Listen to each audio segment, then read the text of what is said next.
Knowledge itu pengetahuan biasa. Contohnya seperti apa? Contohnya ketika kita tahu tentang makan. Semua orang tahu makan ya. Itu namanya knowledge.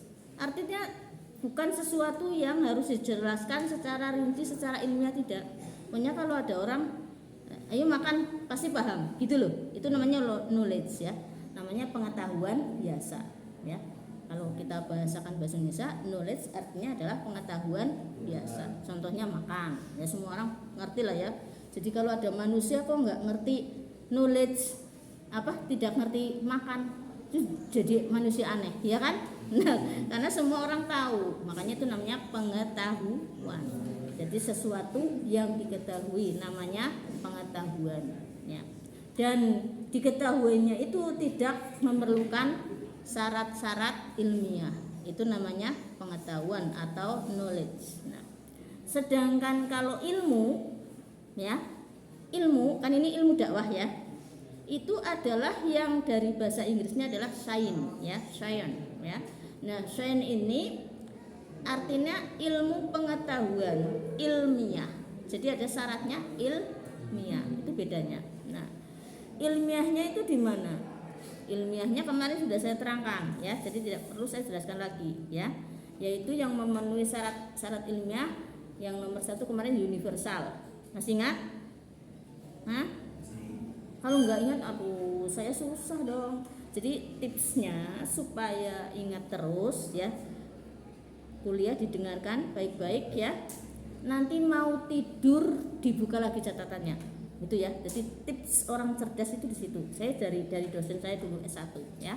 Supaya jadi cerdas sebelum tidur. Itu kan orang mau tidur kan sudah mau liap-liap gitu ya. Nah, itu diendamkan, diingat seluruh kegiatan dari pagi sampai sore. Itu latihannya. Tapi kalau dari pagi sampai sore kok enggak butuh diingat, enggak masalah. Yang diingat pelajarannya aja ya. Ini dibaca, kalau enggak ingat, kalau bisa jangan baca malah. Jadi Bu Tuti kemarin bilang apa ya? Kamu gini. Oh, ilmu adalah science gitu di karang-karang, tapi sambil dipegang bukunya ya. Jadi yang enggak ingat langsung buka buku diingat. Itu ilmu yang seperti itu akan terpendam lama sampai tua, nggak hilang ya, bahkan mungkin sampai mati. Itu cara melatih kecerdasan. Setiap mau tidur ingat seluruh kegiatan dari bangun tidur sampai mau tidur.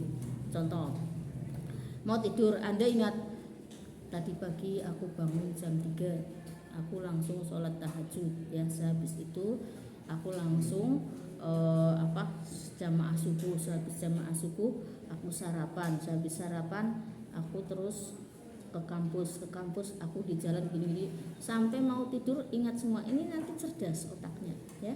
Itu cara melatih otak supaya cerdas ya.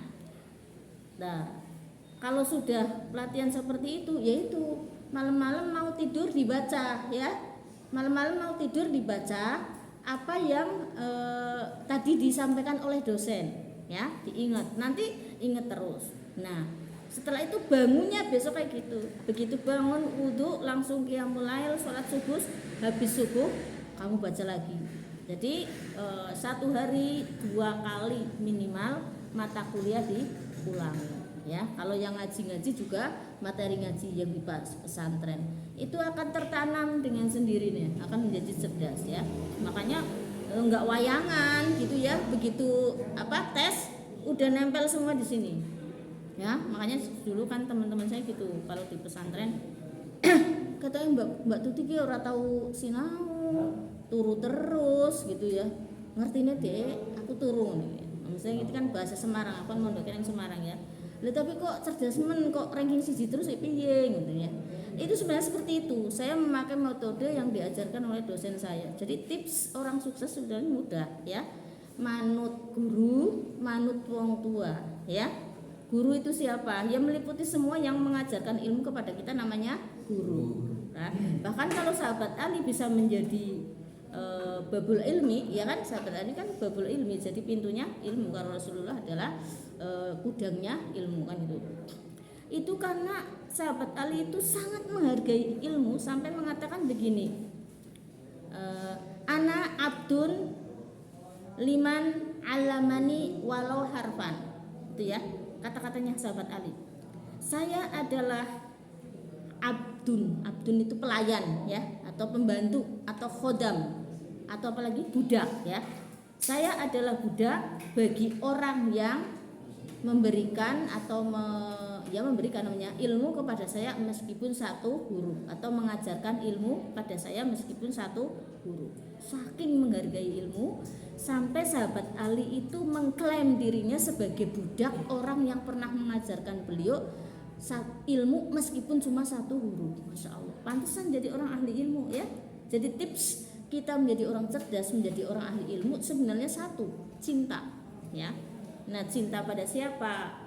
Cinta kepada dosen ya kalau Anda mahasiswa ya. Terus yang kedua cinta kepada ilmu, yang ketiga cinta kepada sumber ilmu yaitu buku. Nah, ya gak hanya dosen sebenarnya ya. Cinta bukan berarti aku cinta karo Bu Tuti, laki-laki perempuan, enggak. Ya cinta sebagai dosen ya, sebagai pengajar. Anda tahu kan ya, orang-orang cerdas itu sama gurunya Masya Allah betul-betul memuja-muja ya kan, sampai cium tangan aja dibolak-balik berkali-kali ya kan, bajunya saja hati-hati, sama putranya yo saling cium tangan padahal usianya lebih tua. Itu kan di pesantren kayak gitu ya. Itu makanya ilmunya terserap itu ya, memang betul itu ya. Jadi taklim itu betul ya, satu cinta pada guru ya. Guru ya dari guru SD, guru TK, dosen ya, kiai, ustadz dan sebagainya. Yang kedua cinta ilmu. Bagaimana kita mau jadi ahli ilmu, bagaimana kita mau cerdas kalau kita tidak cinta ilmu. Contoh ya, ilmu itu penghargaannya seperti sahabat Ali itu satu huruf aja dihargai ya. Nah padahal kita sering menyepelekan, berhuruf-huruf dicuekin. Contoh, sampean yang di sini yang tidak suka bahasa Inggris siapa ngacung? Suka semua? Tidak Bu, suka? Tidak sukanya kenapa itu? Karena diajari sama pesantren ya, itu bahasanya orang kafir gitu apa? Oh nggak ngerti. Lah kenapa nggak ngerti tertanya? Hah? Ya karena nggak suka. Nah betul kan? Bisanya nggak ngerti karena nggak suka. Itu di situ. Jadi ujung-ujungnya resepnya satu dok, cinta ya. Cuma cinta ilmu berarti kalau mau jadi orang ahli ilmu cinta kepada semua yang terkait dengan ilmu ya kan, yang mengajarkan ilmu, terus ilmunya bahasa Inggris kan ilmunya ya. Nah yang ketiga sumber ilmunya, sumber ilmu apa? Buku ya. Terus kalau sekarang Google ya, Google bisa jadi sumber ilmu. Jadi kalau saya itu bukan dosen dan bukan dunia yang anti HP monggo ya, medsos monggo, yang penting untuk kegiatan yang positif dan jangan terlalu full ke HP ya. Jadi saya HP ini kepek ya memori, makanya sering banget ganti HP. Gua harus kepek kan, terus baterainya lobet ya. Lah daripada ndandakna HP lobet ngapa tuh sing anyar bae sih ya kan gitu. Benar. Jadi aku punya HP tuh banyak banget, dari mulai HP yang pertama itu kan kayak HT ya, sing ada antenanya, sampai urung lahir tahun 98 sih ya. Itu pertama punya itu sampai sekarang ada yang baru gitu ya. Lah tahun 98 urung lahir sampean berarti apa umurnya ya? Lahirnya tahun berapa? 1999. 2000 Bu. Hah? Nah ya artinya bahwa ya 1999 kan tembe anu kuwe apa? Nah, ya berarti esi nom lah intinya ya. Nah, itu kayak gitu diisi ilmu ya. Jadi di sini banyak banget ya tentang ilmu apa, termasuk kalau yang mengikuti update status saya ya di WA, di IG dan sebagainya ya, di Facebook, sampai follow ke saya. Itu dari mana? Dari otak saya itu. Yang saya tulis si Farida berarti pendapat saya ya. Kalau yang lainnya, kalau pendapatnya Mbah Maimun ya Mbah Maimun saya tulis. Saya orangnya objektif. Seperti kemarin ya kan. Nomor 1 syarat metode ilmiah adalah universal kan, umum. Yang kedua adalah objektif kan. Objektif itu bersikap objektif antara lain itu mengakui ilmu orang lain ya. kalau bukan ilmu kita ya ngomong itu ilmu orang lain. Nah jadi yang saya tulis di Farida itu adalah dari pemikiran saya ya. Itu sering saya tiba-tiba ada ilham, wah kalau begini langsung saya tulis ya di status WA lah. Status WA saya kan terhubung dengan semua medsos saya, masuk ke IG, masuk ke Facebook. Jadi sekali klik status tetap masuk ke situ semua. Sampean begitu enggak? Begitu? Enggak. Weh kan sih kalian yang bututi ya medsosan besi canggih bututi belum tentu, makanya aneh itu. Kalau ada orang kok alasan ke saya misalnya bututi nggak usah dimasukin tim misalnya ya, karena apa nggak mabung digital, nggak mau mabung teknologi. Aku soal ngerti kowe ya wis lah ora apa-apa kadar diarani ora iki tapi aslinya ya kan itu ya. Bahkan kalau sampai mengikuti snack video saya, lihat di sana ya, kreasinya kan macam-macam. Nah, tapi tidak mengajari sampean gila HP ya, gila medsos. Karena kalau saya itu biasanya kayak gitu satu kali tok dalam hitungan menit ya. Saya update status untuk WA kan langsung ke IG kemana ya, seret terhubung tak satu kali. Terus berapa paling itu butuh 1 menit lah ya. Nah 1 menitnya untuk bikin apa istilahnya kreasi video di snack video, masuk juga ke IG ke itu. Terus YouTube saya paling ya 1 menit untuk upload 3 lunga, kok kan terupload sendiri kan gitu. Jadi orang butuh waktu lama-lama saya menggunakan HP, tapi semua ilmu saya bisa masukkan ke HP, semua orang bisa lihat gitu. Jadi saya bukan pamer ya, bukan juga kepo, bukan juga lebih gitu ya, tapi tujuan saya supaya orang lain juga ikut menikmati pemikiran saya. Mbok wong lagi stres maca gue dadi oh iya ya, dadi orang sudah stres kan gitu. Tapi anehnya saya heran juga pada pengguna medsos ya. Ketika saya update status orang sing komen dan orang sing maca kan gitu ya, di skip tok set ngapa wis ngerti kan gitu ya, padahal orang belum tentu ngerti ya. Tapi ketika saya update status sing saya kan juga intermezzo ya, kadang-kadang ketika aku di sini udah penuh banget, aduh mumet aku intermezzo dolanan ya. Dolanannya apa? Yang di sini di Facebook apa namanya? Yang AHA gitu ya, terus OMG kan gitu ya. Jadi nongkono diklik fotomu cetet terus jare mau apa ya, namaku Farida artinya begini kan, itu intermezzo itu temenanan, tapi sanggo apa motivasi ya kan, wah kuat wanita kuat kan, jadi memotivasi supaya kita menjadi kuat tenan gitu ya. Nah itu seperti itu. Jadi bukan berarti media itu dilarang, tapi juga jangan terlalu berlebihan ya. Terus Al-Quran, di sini ada Al-Quran, ada Al-Hadis ya di dalam di HP saya, di ini saya juga. Jadi kemarin ada juga ya teman dari S1 ngelucu mbok niate bianu posting share ke WA saya, ujar-ujari lucu ya, tapi menurut saya saru, maksudnya apa namanya emoji tapi yang kayak gitu ya, tak jona bayus berkali-kali berhari-hari kayak gitu, bayus bahkan mungkin sebulan. Dia bocah kok rewel temen ya, aku padahal tak skip terus tak buang, hapus cat bersih. Aku nggak suka yang kayak itu ya, maksudnya yang tidak positif yang negatif. Lah itu sananya terus baik. Akhirnya dia bilang gini, tolonglah aku nggak suka yang gitu, kalau mau WA ke aku mending yang ilmiah, pendidikan dan sebagainya. Kalau politik juga dulu seneng, sekarang enggak ya, karena apa, percuma lah orang di politik kayak gitu semua ya. Saya kan pengurus parpol, ketua PKB ya, wakil ketua PKB Kabupaten Cilacap dulu. Nah tahun 98 itu sampai nesin neng Loh Mahfud ya. Masih di alam ruh ya, urung dicetak gitu ya kayak gini. Saya sudah menjadi aktivis parpol, makanya saya jauh sekali dengan Anda ya. Itu. Nah, akhirnya saya bilang gitu, sekarang enggak WA lagi. Artinya medsos itu yang berbau porno dan tidak layak tak skip tok, ora tak delenggung apa ini mau apa. Itu ya. Kembali karo wong kanato, bukan sampean ya jangan begitu ya. Malah sing digoleti sing gue ya kan. Ora sing positif sing ilmu lah ngapa yo ndeleng kabeh ya orang mutu ya kan. Udah ya. Itu ilmu ilmiah. Ya, syarat ilmiahnya adalah objektif, universal, terus apa lagi tadi? Yang ketiga adalah metodologis, punya metode ilmiah. Nah, metode ilmiah ini yang nanti akan saya jelaskan apa bedanya ilmu dakwah dengan ilmu metodologi dakwah. Nah, kayaknya kemarin sudah deh ya, sudah kan? Nah, terus yang keempatnya itu tadi sistematis, ya. Jadi yang ketiga tadi memiliki metode ilmiah. Jadi semua ilmu itu harus punya metode ilmiah. Contoh ya, bagaimana cara ilmu dakwah menjadi sebuah ilmu?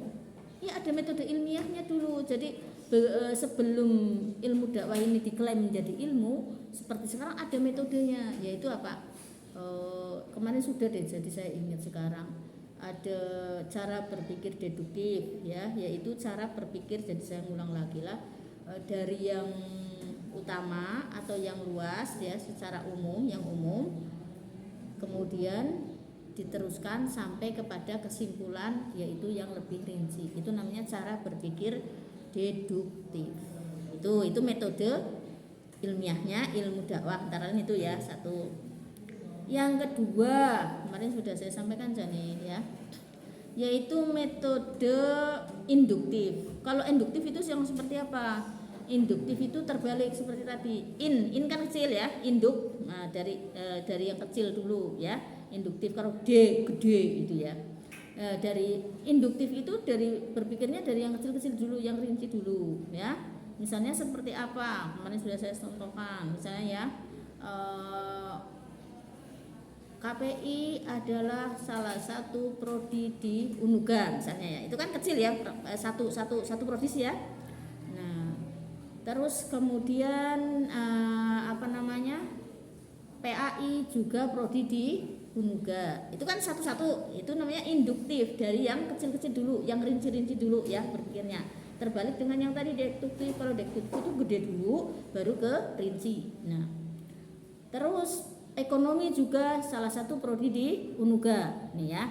Sudah 3 kan? 3 indikator prodi-prodi. Berarti yang dari induktif, yang dari yang rinci-rinci dulu ya.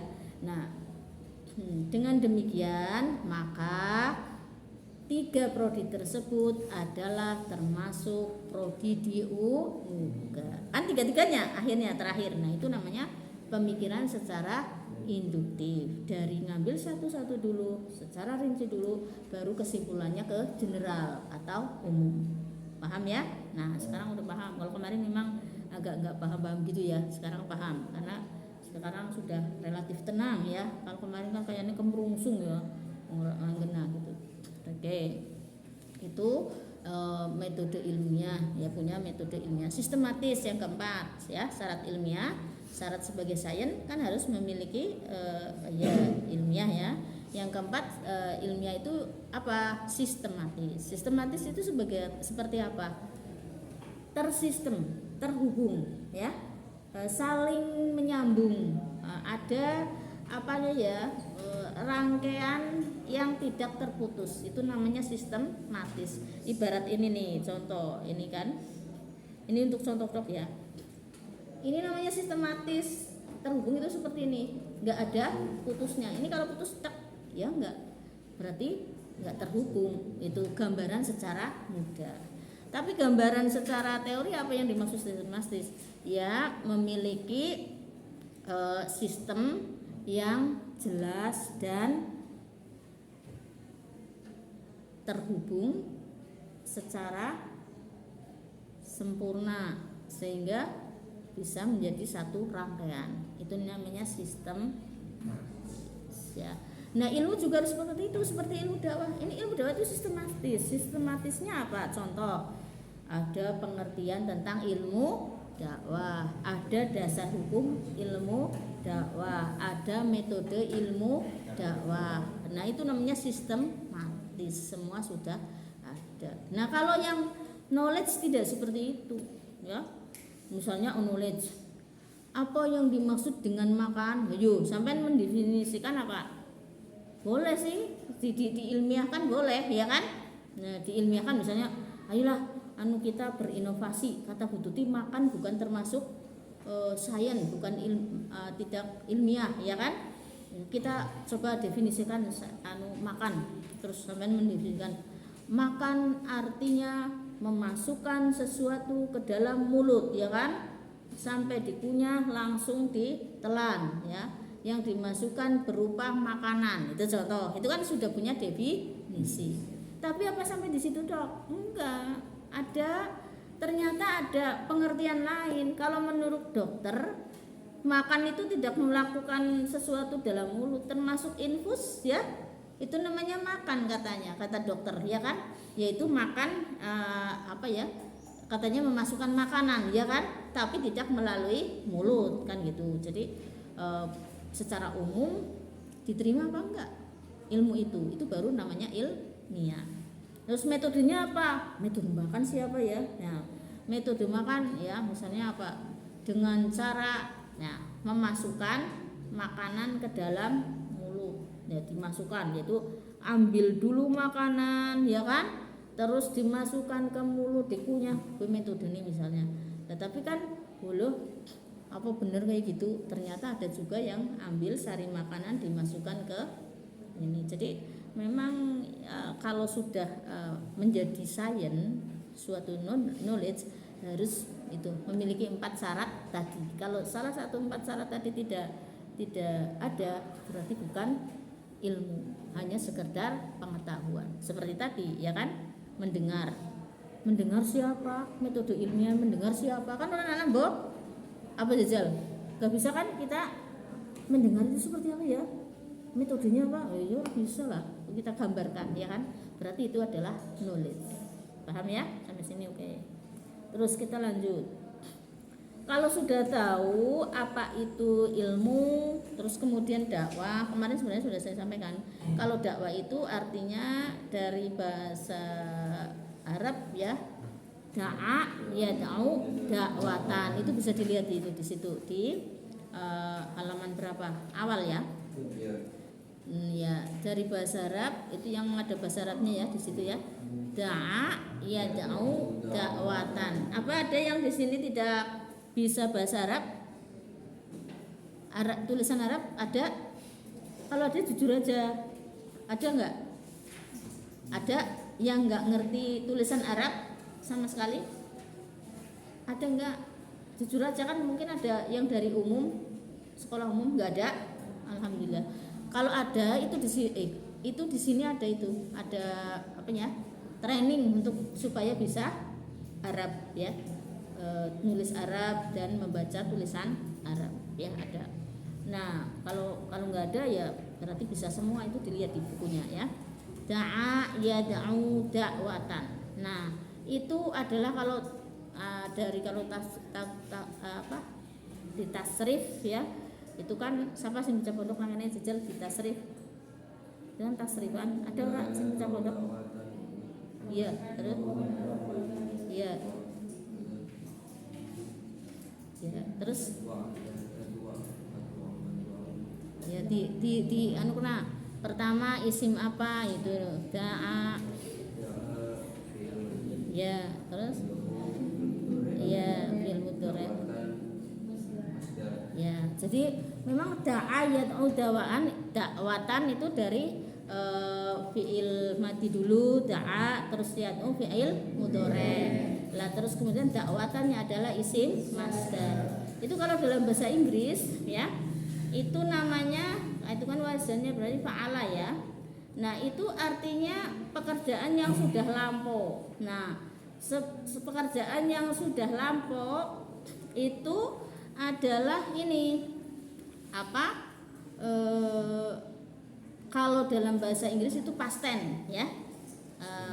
Simple past tense. Jadi pekerjaan yang sudah lampau. Makanya da'a itu artinya sudah memanggil. Karena bahasa awal secara lughawi ini ditulis dulu ya, kalau yang nggak punya buku. Tapi kalau punya buku nggak begitu sempurna juga tulis ya.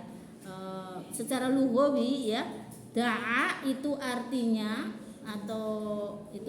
kan da'a yad'u. Kalau yad'u itu, kalau da'a itu sudah setelah memanggil. Lah kalau yad'u sedang memanggil. Kalau dakwatan panggilan. Nah, ini yang dipakai adalah isim masdarnya ya. Jadi kata dakwah itu isim masdar dari kata da'a itu tadi. Nah, artinya apa? Panggilan. Makanya kalau dai atau daiyah berarti orang yang melakukan, yang memanggil itu dai.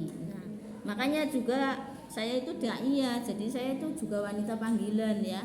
Tapi bukan panggilan yang seperti itu, tapi dipanggil kon ngaji gitu ya. Itu wanita panggilan kon ring hotel. Ya ora apa ring hotel kon ngaji ya.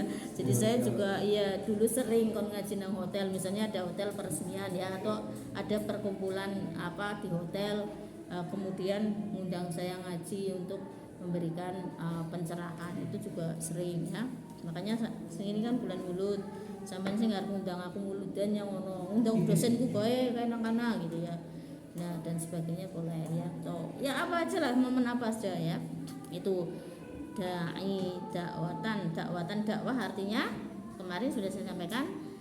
Kalau secara bahasa ya, secara lughawi bisa berarti dakwah adalah undangan. Itu kan isim masdar. Berarti kalau isim masdar itu adalah, kalau dalam bahasa Indonesia itu kata benda ya. Kalau dalam bahasa Inggris adalah nouns ya, paham ya? Ya. Nah, kata benda itu berarti di sini undangan, panggilan, terus bisa berarti juga doa. Ya, jadi ini diambil dari mana? Itu di buku situ ada kayaknya ya, ada ya di buku Ilmu Dakwah ya. Jadi ada di dalam Al-Qur'an itu ayat-ayat yang menunjukkan itu ya. Yang berarti undangan di mana, yang berarti doa di mana, di surat apa gitu loh ya. Ada di surat Yunus, ada di surat Yusuf, ada di situ ya. Yang artinya lain-lain, yang berarti undangan di surat apa, itu ada di situ kayaknya ya. Ada enggak? Ada. Kalau insya Allah ada sih. Cuma ya ada ya di situ ya. Surat apa itu yang berarti undangan? Ada ya. Nah, ada undangan, ada doa, artinya ada panggilan kan gitu ya.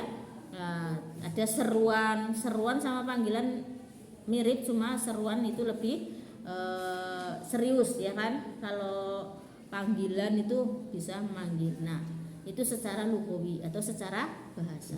Nah, secara istilah ya, lughawi kan berarti etimologi ya. Lughawi, etimologi, bahasa sama saja, cuma beda bahasa ya kan. Lughawi bahasa Arab ya, etimologi bahasa Latin ya. Lah nek bahasa Indonesia. Jadi artinya bodoh. Nah, secara lughawi atau secara bahasa itu tadi artinya undangan, doa, panggilan, seruan ya, minimal itu 4. Ayat Qur'annya nanti dicari, disesuaikan, kayaknya itu ditulis juga di buku ya. Nah, terus kemudian secara terminologi sama dengan secara istilah ya. Nah, itu istilahan itu kan bahasa Arab sebenarnya ya. Jadi kita itu sebenarnya orang Indonesia itu bahasanya itu bahasa campur-campur. Ada bahasa India, bahasa Arab, bahasa Inggris ya, bahasa Jawa dimasukkan menjadi bahasa Indonesia. Ya kan? Banyak itu, makanya kalau kita kok bodoh-bodoh terhadap bahasa Inggris, sebenarnya lihat bahasa Indonesianya ngerti ya. Ketika kita di luar negeri misalnya kok bingung ya, terus di situ misalnya apa, ada apa namanya apa ya, yang bahasa Inggris yang kayak Jawa itu tadi banyak ya, misalnya apa telling ya, cerita, tapi itu sih enggak itu Inggris banget ya. Yang bahasa Indonesia banyak yang kemudian serapan dari bahasa Inggris ya, tapi sudah masuk ke bahasa Indonesia. Contohnya komputer ya, ini kan sebenarnya komputer ya, tulisannya komputer, terus dilebokkan nang bahasa Indonesia jadinya komputer ya kan, lucu, macamnya juga komputer, jadi sebenarnya macamnya komputer kan gitu ya.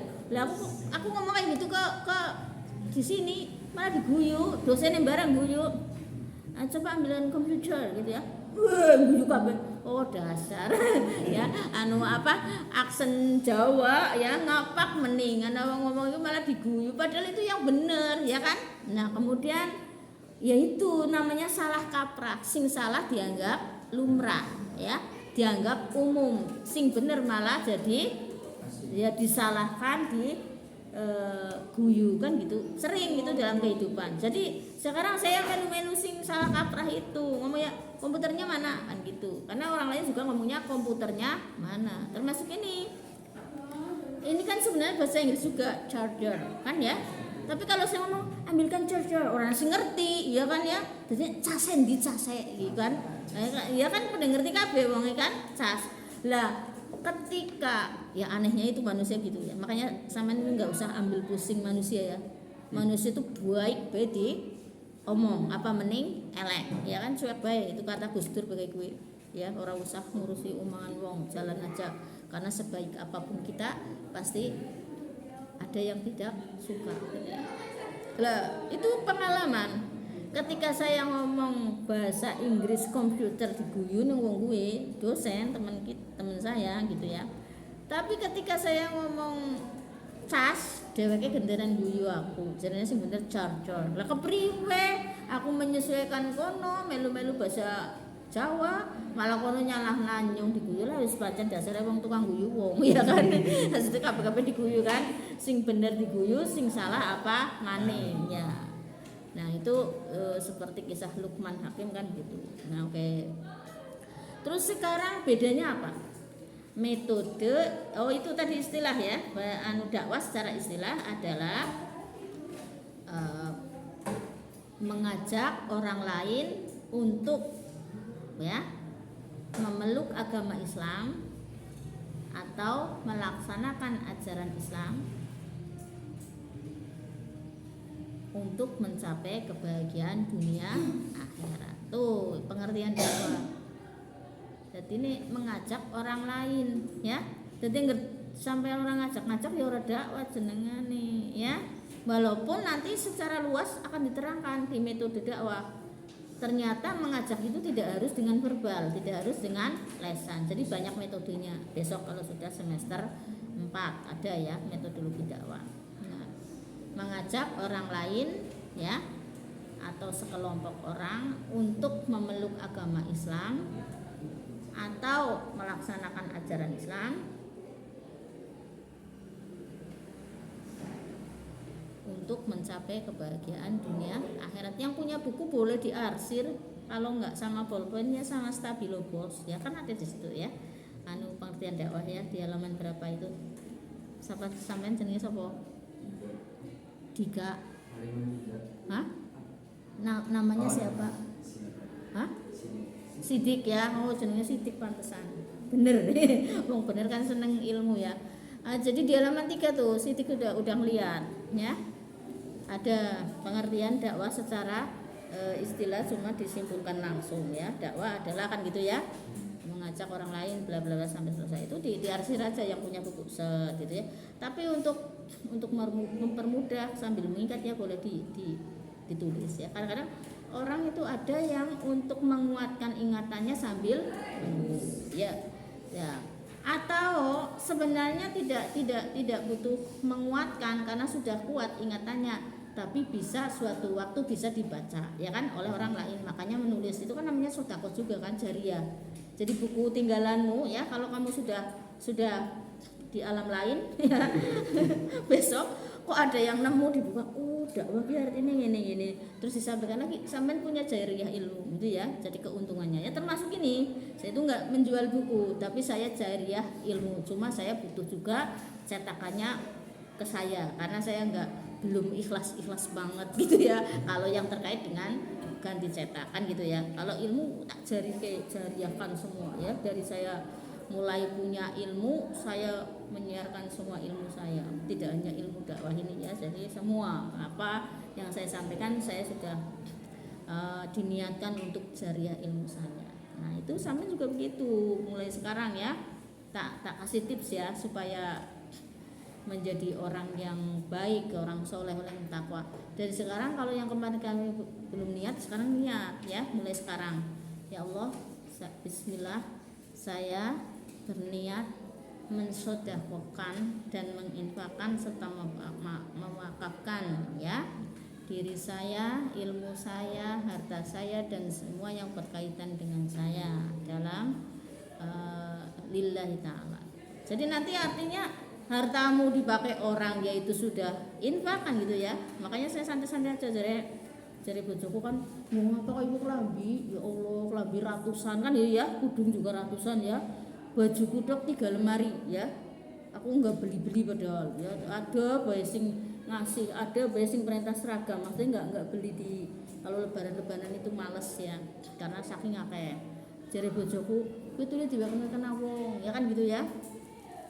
Saya meneng bae sing sih bisa tinggal sing nyong seneng kan ora tak kena, sing ora kan sing ora seneng gitu. Harusnya ngewehi itu yang bagus gitu ya, tapi ya pernah juga yang seneng, artinya lebih banyak ngasihkan yang kita sudah tidak senang kan itu ya. Nah itu saya diam aja, tapi saya sudah batinnya apa ya, batin ke suami lah, wong gue pengen suka aku mati kan gue tak sedekah kena tak infak kena ngono sapa sing nganggo, asal untuk kebaikan. Kalau untuk keburukan saya nggak mau ya. Jadi saya nggak setuju ada slogan kayak gini, seduluran selawase titik, nggak setuju. Aku setuju nih seduluran selawase dalam iman dan takwa. Iya mbok, ayo seduluran selawase gondongan brok jebulannya mabok bareng ya percuma, mlebu neraka bareng ya kan ya, jangan ikut yang gitu ya. Termasuk itu saya infakkan semua harta saya, ilmu saya kan gitu ya, saya jariahkan semuanya, termasuk diri saya itu artinya saya ngaji kemana kan itu namanya diwakafkan juga ya. Bismillahirrahmanirrahim ta'ala, tapi terus kemudian kalau yang maksiat yo rugi ya, maksudnya dipakai maksiat ya oleh orang itu bajune ya ora sing maksiat nang aku ora tak infakna, kowe berarti ngersing maksiat karepe kana dhewek udu infakku, paham ya. Jadi nggak boleh infak di maksiat, jadi harus tahu ilmunya memang jero ki, sing ngerti kayak gini ya orang-orang khusus ya, orang-orang khos. Kalau orang biasa ya melihatnya cuma dari luarnya. Contoh ngasih orang oke nya soan sedekah ngawehi rokok hukumnya apa? Makruh ya. Nah ya wis berarti sampean sedekah karo barang makruh kan itu ya. Lalu lucu maning malah nyong kae lah wis nyong awe minuman ya, sekrat kan ada nang pesta. Kalau di luar Jawa itu pestanya pakai mabok-mabok gitu ya. Begitu namanya bukan infak ya, bukan jariah, tapi itu jariah dosa, percuma kan. Eman-eman duit gua kayak ora usah ya kan, ora usah gratis orang kayak gitu, gratis yang sing halalan thayyiban gitu. Ya tahu. Makanya ilmu dakwah adalah ilmu yang mempelajari tentang cara mengajak orang lain masuk agama Islam atau memeluk agama Islam atau melaksanakan ajaran Islam untuk kebahagiaan dunia akhirat. Itu ilmu dakwah artinya. Nah, sekarang apa perbedaan metode ilmu dakwah dan metodologi dakwah? Nah, kemarin sudah saya sampaikan sebenarnya. Yaitu kalau metode ilmu dakwah itu yang tadi sudah 4 ya, saya sampaikan. Jadi caranya atau metodenya ilmu dakwah, paham ya? Itu yang 4 tadi, antara lain banyak sih, tidak hanya 4. Saya itu untuk contoh ya, 4 itu. Jadi di situ 4 kan ada deduktif ya, baru 2 ya sama induktif. Terus ada komparatif yang ketiga. Komparatif adalah membandingkan ya antara sesuatu yang satu dengan yang lainnya, itu namanya komparatif, atau membandingkan sesuatu dengan sesuatu yang lainnya, itu namanya metode komparatif. Contoh, besok kalau Anda penelitian ya atau skripsi kok memakai studi komparatif, yaitu apa?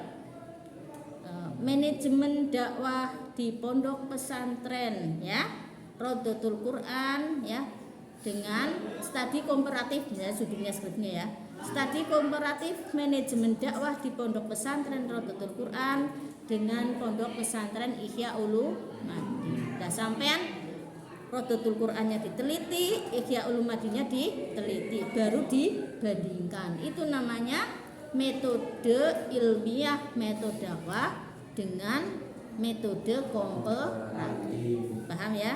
Oke, sip lah. Pokoknya ini Aku seneng. Kalau aku tuh paling seneng ngajar, apalagi mahasiswa, audien apapun termasuk pengajian gue angger wonge cerdas-cerdas ya, serius-serius, seneng ilmu. Waduh, urung berhasil wis seneng wisit. Nah, saya lihat di sini alhamdulillah ini kelihatannya seperti itu semua. Allahumma amin. Jadi saya memandang wajah-wajah jenengan ge wajah-wajah ahli ilmu. Amin ya. Itu loh, sulit loh ya untuk cari ahli ilmu. Betul. Ada semester lain tapi tidak saya sampaikan ke sampean. Jen beber blas ora doyan ilmu. Satu semester itu satu angkatan. Aku masih bingung ya, kemarin itu Kamis kemarin tertinggal lunga. Sering tertinggal lunga. Masih tertinggal lunga kita besok setengah jam saya sudah ngos-ngosan, kesel banget ini menyampaikan. Kenapa? Orang peduli ya. Dolanan HP baik dan lain-lain. Aku ngerti mereka itu enggak suka ilmu. Jadi orang serius gitu loh. Lahirnya ketidakseriusan orang yang mendengar itu akan masuk secara psikologis kepada yang menyampaikan. Itu ya. Nanti ada metode dakwah juga begitu. Sampai kalau menjadi dai, kalau dakwahnya mau berhasil, terutama adalah dakwah face to face kayak gini ya, tatapan muka, ceramah dan lainnya, itu harus dengan hati. Itu kan ajaran Rasulullah. Karena apa? Kalau dengan hati itu nanti akan masuk pada audiennya juga. Dan hati itu sangat nyambung. Misalnya yang menyampaikan seperti saya serius, suka gitu ya, bahagia, nanti yang mendengarkan juga seperti itu. Tapi yang aku menyampaikannya males, ya kemerungsung, misalnya satu, aduh harus rapat sih, aku kudu kuliah ngawur bla bla bla. Nanti yang mendengarkan juga ngawur, ya itu.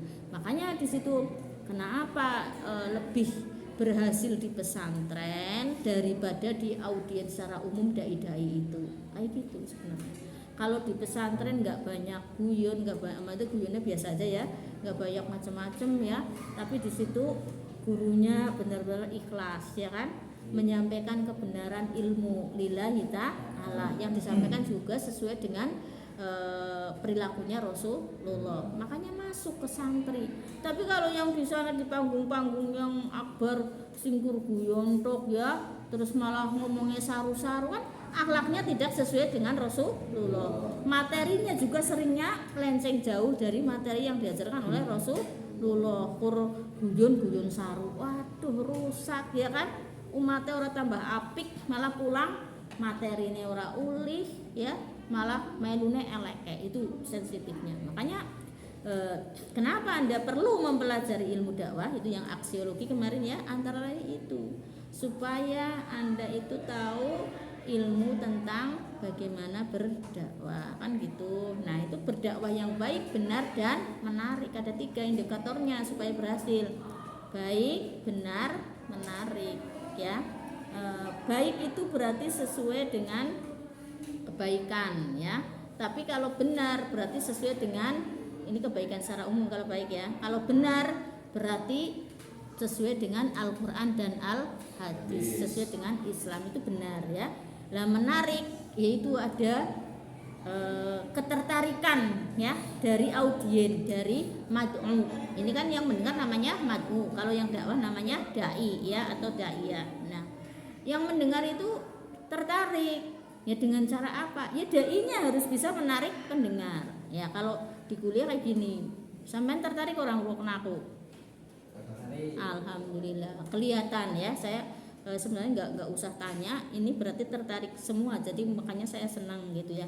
Ya, karena apa? Karena saya bisa menarik perhatian Anda gitu loh ya. Nah, resepnya apa? Ya, resepnya sebenarnya itu nanti ya di sini di ilmu dakwah yang lainnya, yang pada akhlak dai nanti masih jauh. Sekarang kan baru metode dakwah dulu ya, perbedaan ya. Oke, kita lanjutkan. Jadi bagaimana harus bisa menarik audiens juga ada nanti dipelajari di akhlak dai ya. Ternyata itu terkait dengan akhlak dai, akhlak orator, akhlak daiyah. Terus yang lainnya. Nah, sekarang perbedaan kalau metodologi dakwah apa? Metodologi dakwah itu kemarin sudah saya sampaikan juga, yaitu apa ya, cara ya, ilmu yang menyampaikan tentang cara berdakwah. Jadi beda ya. Metodologi dakwah adalah ilmu yang mempelajari tentang bagaimana cara berdakwah. Ini metodologi dakwah. Sedangkan metode ilmu dakwah itu adalah cara menyampaikan. Paham? Kalau tadi metodologi ilmu dakwah adalah cara berdakwah, ya. Kalau ini cara menyampaikan ilmu yang pelajari tentang cara berdakwah. Beda ya. Nah, metodologi dakwah ini terkait dengan ilmu-ilmu metodenya loh, paham? Yang disampaikan itu metodenya, caranya ya. Nanti dipelajari di semester 4. Itu metodenya. Metode dakwah ada metode ceramah, ada metode diskusi ya, ada metode ilhal itu. Tapi kalau metode ilmu dakwah, metode ilmiahnya, metode ilmunya ya. Jadi bagaimana cara berpikir ya, berpikir ilmiah, paham ya sampai sini ya? Cara berpikir ilmiah. Makanya tadi ada cara deduktif, induktif, itu metode ilmu dakwah. Tapi kalau metodologi dakwah adalah dengan cara ceramah ya, dengan cara diskusi, itu berarti kan metode dakwahnya ya. Jadi kalau metode ilmu dakwah berarti metode ilmunya ya. Tapi kalau metodologi, metode ilmu, metodologi dakwah berarti metode caranya, cara berdakwah. Paham ya? Yang satu metode ilmu, yang satu metode cara. Ya memang metode itu sendiri cara, tapi ya entah kenapa ini sudah menjadi apa ya, sejak dulu ya, zaman saya kuliah di YIN ada istilah ilmu dakwah, ada istilah metodologi dakwah. Mestinya harusnya dibedakan ya, supaya tidak membingungkan mahasiswa ya kan. Jadi harus ada metode dakwah saja gitu. Metode dakwah kan metode cara dakwah ya kan. Nah kalau ini ilmu dakwah saja krek itu malah kepenak ya kan. Cuma ya sudah seperti itu. Saya sertifikasinya juga sertifikasinya metodologi dakwah. Tapi kalau saya berarti umum. Makanya tentang dakwah itu saya yang mengampu karena sudah menyangkut keseluruhan di situ ya. Itu. Paham ya sampai sini? Nah, sudah kan? Nah, ya kalau sudah paham, kalau ada pertanyaan monggo. Nanti saya teruskan ke yang ini, yang sejarah dakwah. Kalau ilmu dakwahnya sampai di sini dulu. Ada yang mau tanya? Kalau tidak, saya teruskan ke sejarah dakwah.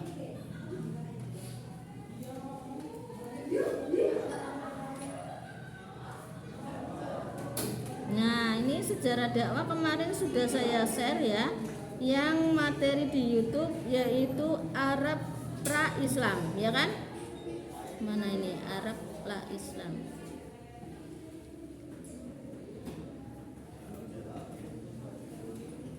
Saya cari di mana?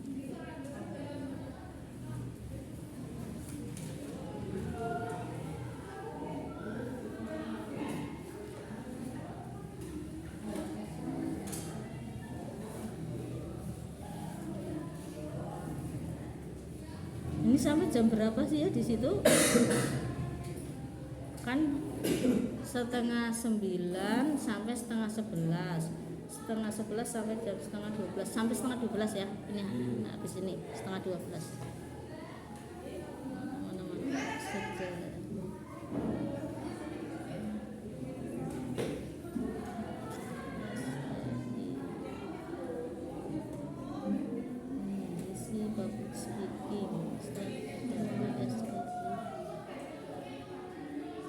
Nah ini mana Arab pra-Islam.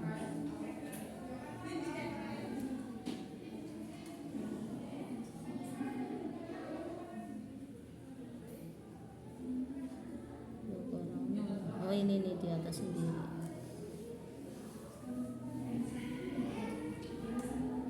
Ini langsung sudah pindah ke makul berikutnya ya. Jadi kalau Anda punya buku lain-lain, ganti buku tulisnya loh ya. Tapi biasanya kalau orang kuliah sih punya kandel cuma di itu dok.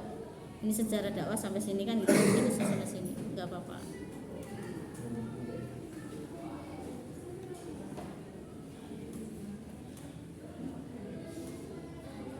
kita ambil ininya aja, Arab pra Islam.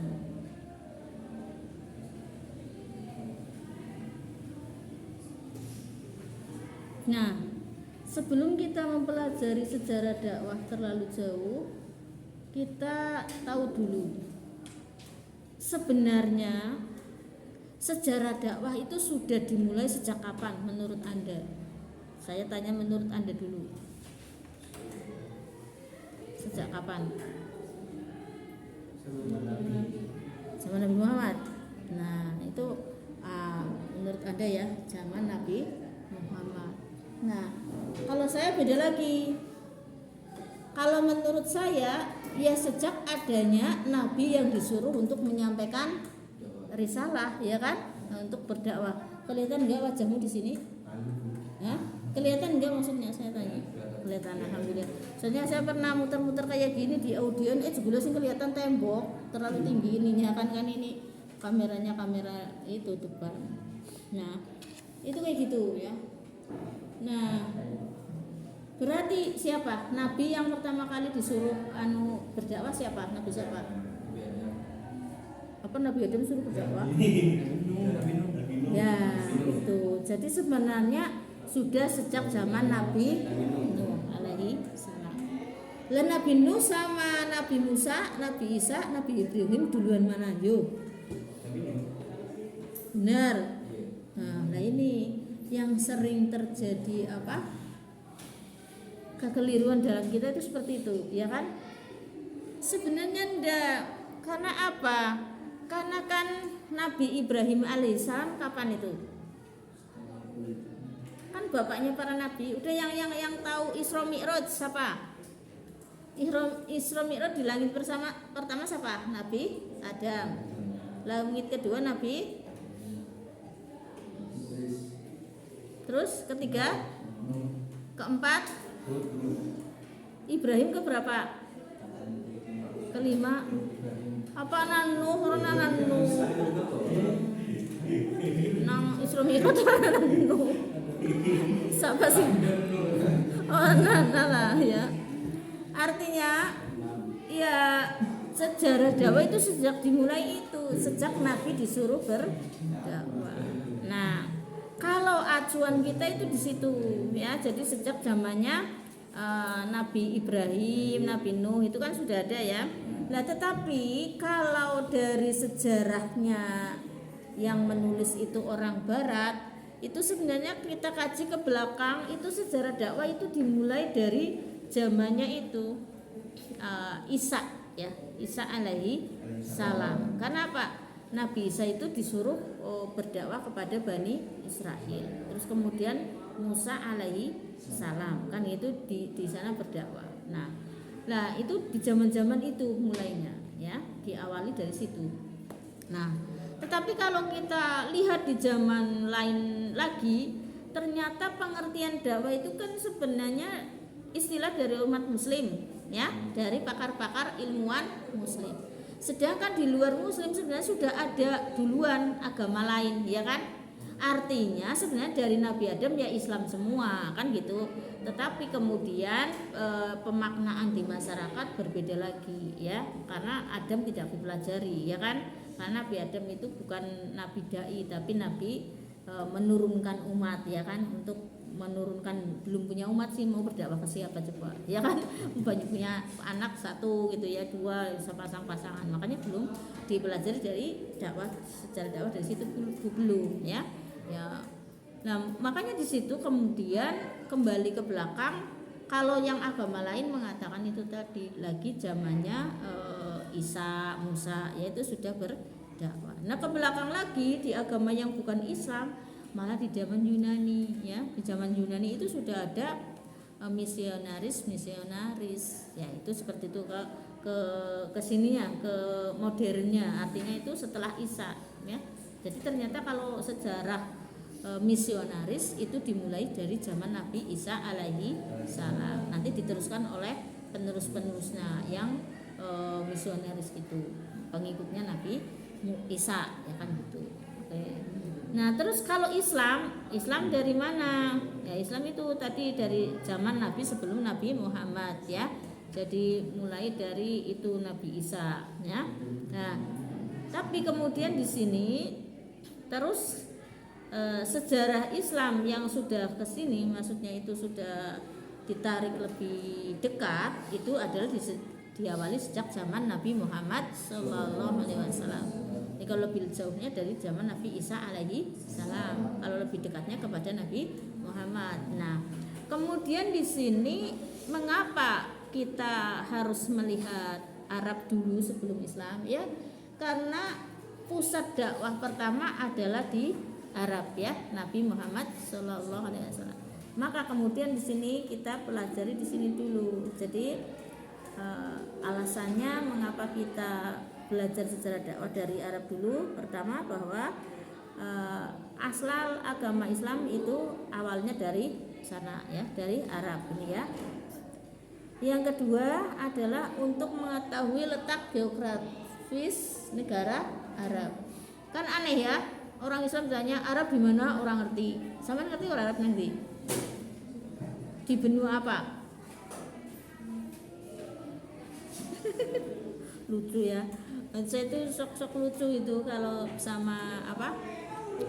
Iya, anak sekolah bukan, anak sekolah, anak kuliah zaman now. Apa orang ngerti gitu ya. Jadi aku bingung, sing salah ke gurune orang ngajarna apa-apa, apa sing salah muridé orang tahu ngurung kena. Menurut sampean sing salah siapa? Muridé. Berarti aku salah. Berarti sebenarnya di sekolah diajarkan ya. Alhamdulillah. Kalau diajarkan sih nggak masalah. Aku takutnya jangan-jangan guru zaman now itu nggak ada yang ngajarin kayak gitu ya.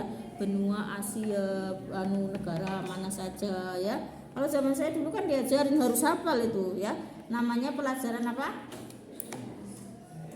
Geografi ya. Zaman dulu pelajaran geografi. Dan itu jangan dihilangkan, jadi ngerti. Yang jangan-jangan Cilacap provinsi mana? Orang ngerti, ngisi-ngisi temen. Ya kan? Karena orang ngerti geografi. Kalau zaman saya dulu gitu SD harus hafal ya. Ngapalin dia peta Indonesia ya. Sumatera terdiri sekian provinsi, ibu kotanya di sini kan itu ya. Petanya digambar. Ini Sumatera Selatan di sini, Sumatera utara di sini. Jadi ngerti, hafal ya. Nah, kondisi kita aku bingung ya.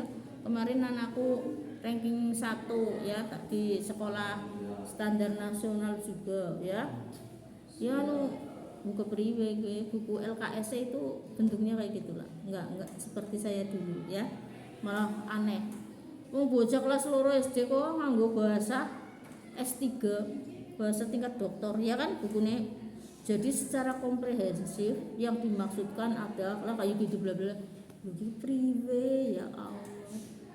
Harusnya buku itu harus disesuaikan dengan tingkat pemikiran anak dan tingkat pendidikan anak.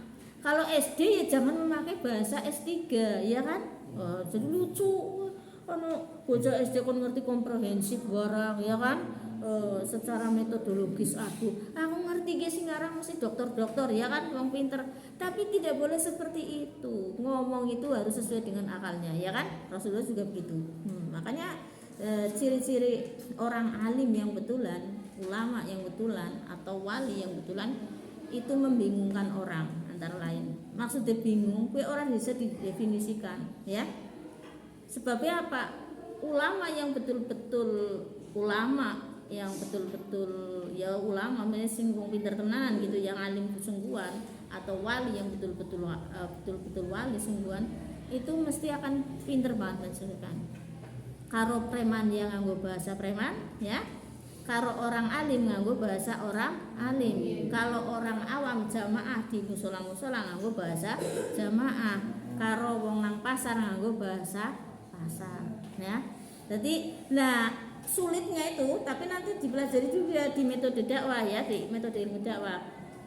Metode dakwah bukan metode ilmu dakwah. Kalau kita sedang di panggung ya, di audiens secara langsung begini ya, tapi bukan komunitas yang sama. Kalau ini kan di komunitas sama ya, mahasiswa semua enak kita menyampaikan pakai bahasa ilmiah semua, bahasanya mahasiswa. Tapi ketika di panggung akbar gitu, anak baku lomboke ya kan, anak tukang beres ya kan, anak tukang derep ngerti Aku nggak tahu. Cuma pernah denger derep gua apa. Jadi nang desa anu lagi derep ya apa ini tak terjemahkan dulu. Ya artinya bahwa bermacam-macam profesi ya kan. Terus kemudian juga bermacam-macam latar pendidikan, bermacam-macam usia. Ki angel ngomong ari wong sing heterogen seperti itu pakai bahasa yang mana coba? Kan angel. Nah, itu di metode dakwah dipelajari. Ya, yaitu ini sedikit bocoran di besok semester 4 sebenarnya disampaikannya.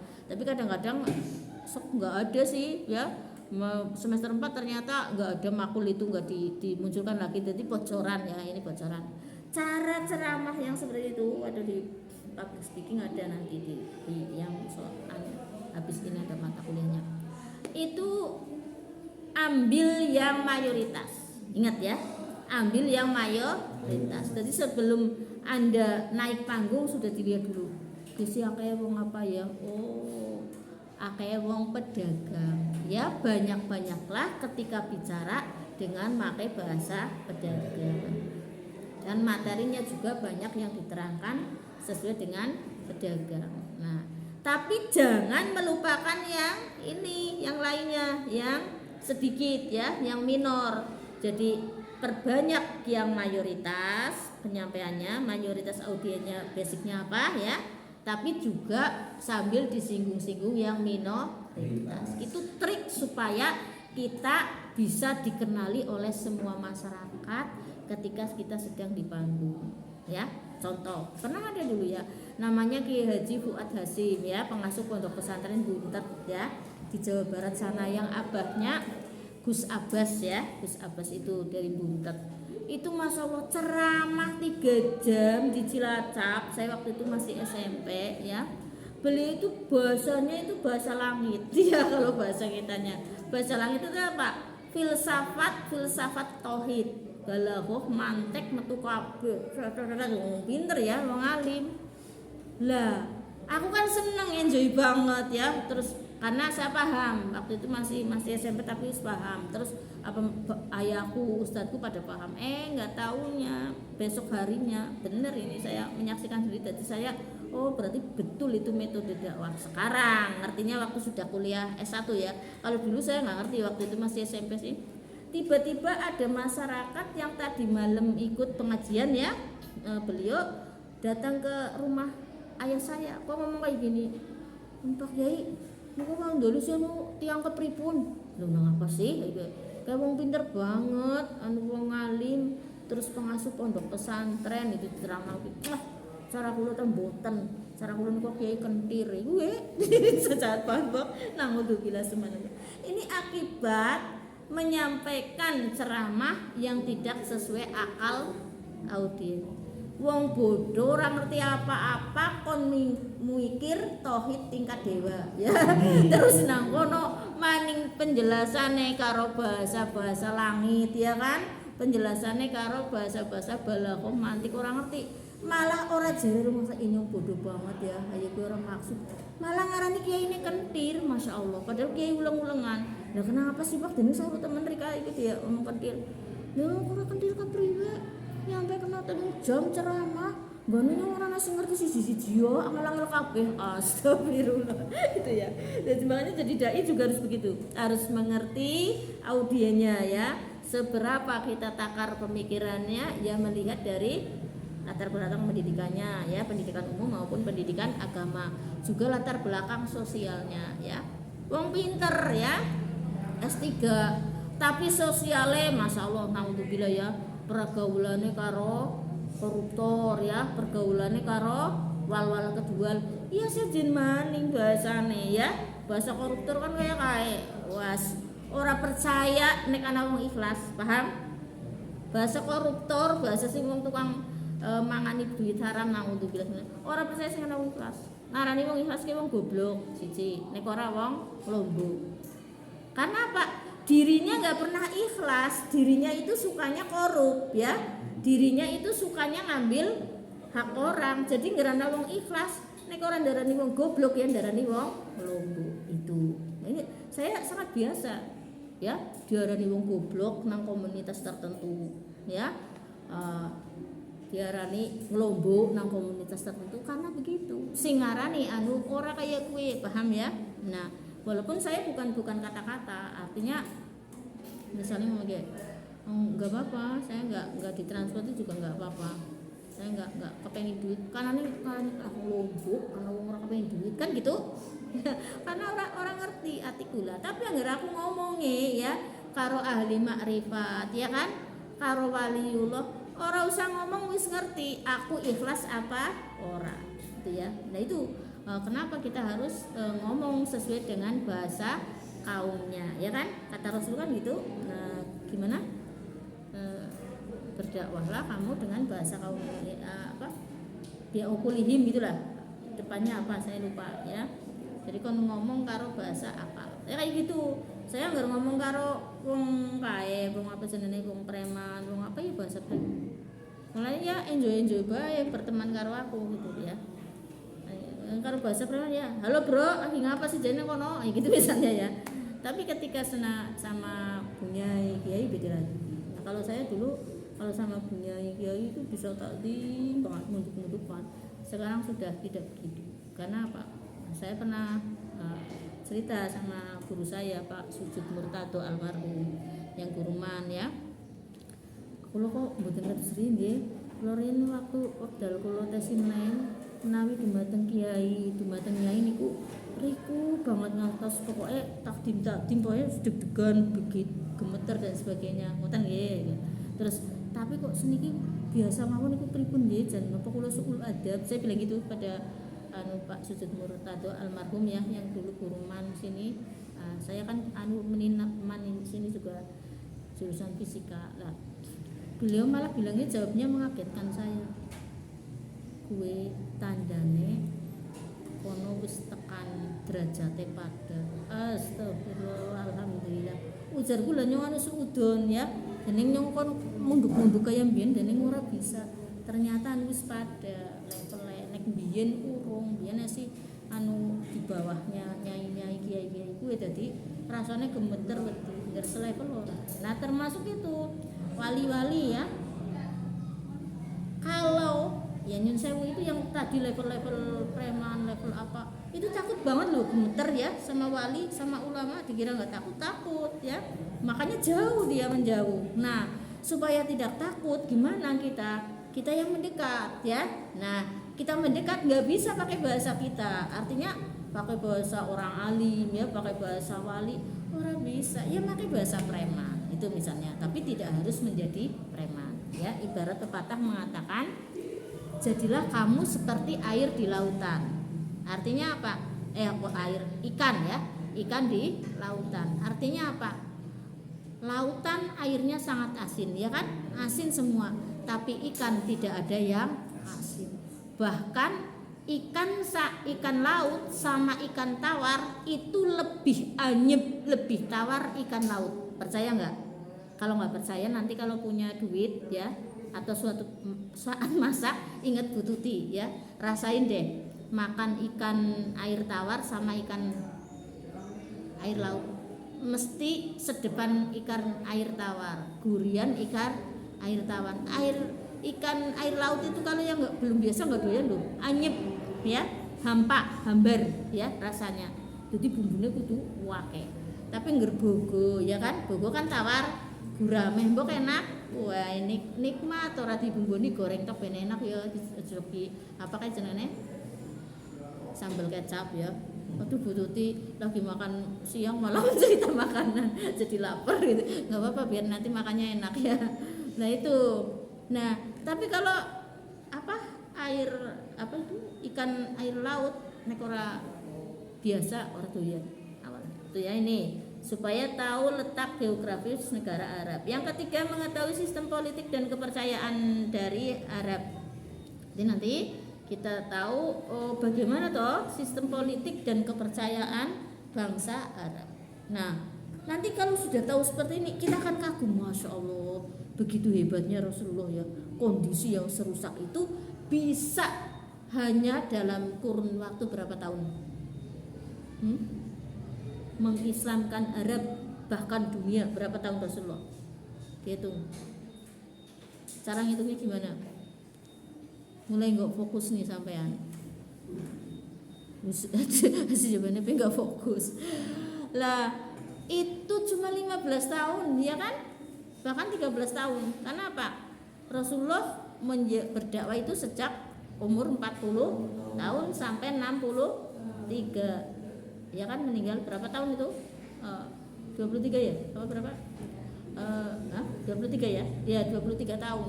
Nah 23 tahun sebentar banget ya, nggak ada seperempat abad. Kalau seperempat abad kan 25, dapat orang sedunia, hebat banget kan? Berarti Rasulullah itu sama sekali nggak bodoh. Jadi kalau terjemahan Nabiyil Ummi bodoh, aku sih ora terima banget ya. Rasulullah ki wong pintere uleng-ulengan ya, langkat tandingane, ya kan? Wong babul ilmunya aja sahabat Ali, lah Rasulullah adalah gudangnya ilmu, orang terpintar sedunia itu, ya bahkan dunia akhirat. Tapi kenapa labelnya Nabiyil Ummi? Ummi itu terjemahannya bukan bodoh, tapi terjemahannya adalah lugu. Lugu sama bodoh beda apa beda? Beda jauh. Kiai ya, ustadz kebanyakan itu ummi. Lugu lu ya. Nah, saya punya suami kiai kok. Aku kan sering geget karo bojoku. Jan lugu-lugu temenan. Jadi kepenak dilonggoni ya nang masyarakat ya. Kepenak dilonggoni nang wong. Kenapa seperti itu? Karena memang ulama itu apalagi nabi itu langsung ditolong dan ditunjukkan oleh Allah Subhanahu wa taala. Ya kalau ilmu kitabnya, ilmu agamanya memang alim, paham ya? Tapi lugu dalam arti sikap. Ya. Jadi orang ngerti dilomboni karo ora. Sebab apa? Diri ulama ya, diri kiai, diri wali adalah sangat bersih, ora tahu nglomboni, paham ya? Jadi karena wong nglomboni ora ngerti nglomboni, ngertine kuwi jujur wae pada karo awake. Nah, ada pepatah mengatakan orang pakai baju mengukur badan sendiri, ya kan? Masa aku mau jahitin baju apa beli baju ngukur bajunya siapa kayak Dewi Persik ya ora pas dibonang aku ya, apa Puan ora pas kan ngukur aku sendiri. Nah, itu ibarat orang menilai orang lain juga sesuai dirinya sendiri. Ulama, waliullah, karena Nabi mengukur orang lain itu sesuai dirinya sendiri. Orang tahu ngelombo jare, ikhlasan ujare, itu ternyata wong liya malah ngungkuli setan ya, jahate ya kan, ngomongin nang jabane manis-mas, inji, pripun inji, kula bantu, pelukan, ciuman kan gitu ya, orang politik, orang yang kayak gitu ya kalau bahasa agamanya itu munafik ya. Ternyata di belakangnya kanannya kayak gitu ya, malah disantet barang ya, kalau dukun santet itu santet orang itu biar jangan angkat itu ya umat. Nah cuma yaitu tadi saking bersih